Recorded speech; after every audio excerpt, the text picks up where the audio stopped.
This is a quick and easy tip-filled video on how to use the London Underground.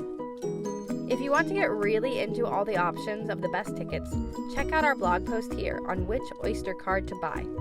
We recommend avoiding paper tickets, which are more expensive and less convenient.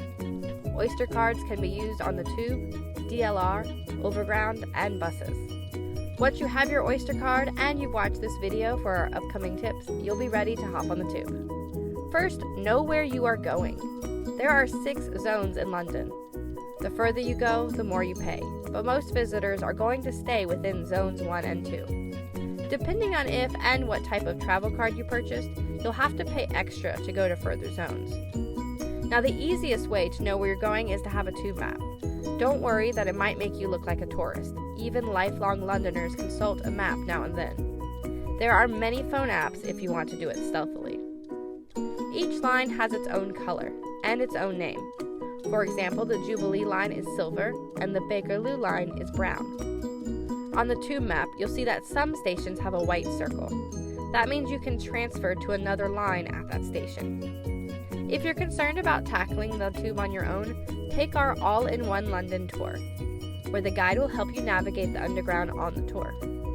So you know what zone you're going to, and you've consulted the map to know what line you need to take and any transfers you'll need to make. Now, make sure you're traveling at the right time. Not every station nor every line runs 24 hours. On Fridays and Saturdays, the night Tube runs trains about every 10 minutes on select lines. On Sundays, you'll also find less frequent trains. But as long as you're traveling between about 6 a.m. and midnight, you'll find yourself at an open station with a train not far down the track. When you get to the station, you'll find the ticket barriers. They make it very simple.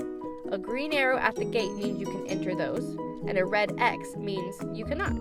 If you're not sure, just follow someone else.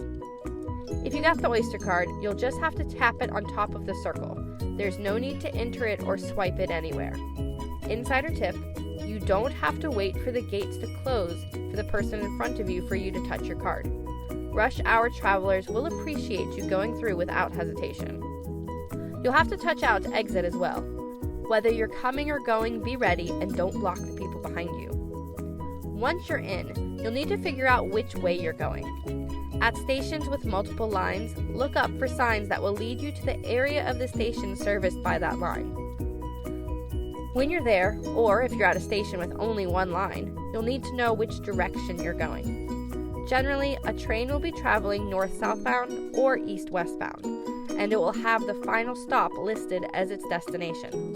While this is usually the last stop on the line, it may not always be, but it's often much further than you'll be going anyways. At every station, there will be maps like these showing the 2 directions the trains will be traveling in, and under each direction will be a list of all the stations the train will stop at, in order. This makes it not only easy to see which platform you need to be, but also how many stops it will take you to get to your destination. Sometimes multiple Underground lines share the same track at a station, and if you're not paying attention, you could board the wrong train. When a train arrives, it will say on the train what the final destination is, and you'll hear the announcement saying what line the train is. Another potential mix-up is lines that split. Some lines can have 2 or 3 different ending tracks, so you need to be aware of this.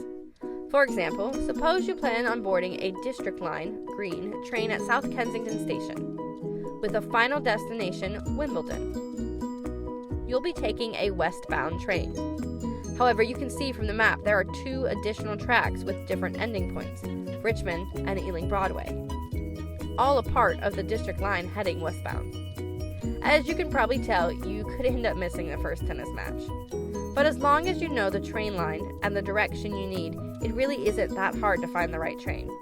The biggest thing to remember as far as Tube etiquette is to be courteous to others.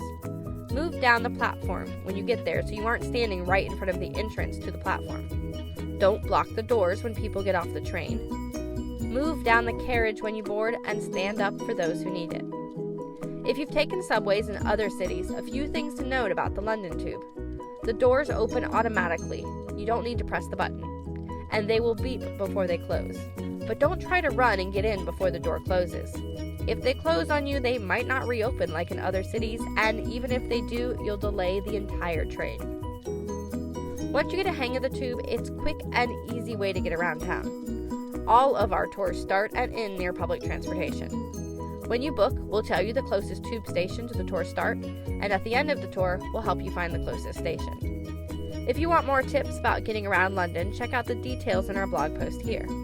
But before you leave, subscribe to our channel, like this video, and watch the rest of our tips for visiting London playlist. You can find out more about our London walking tours at freetoursbyfoot.com.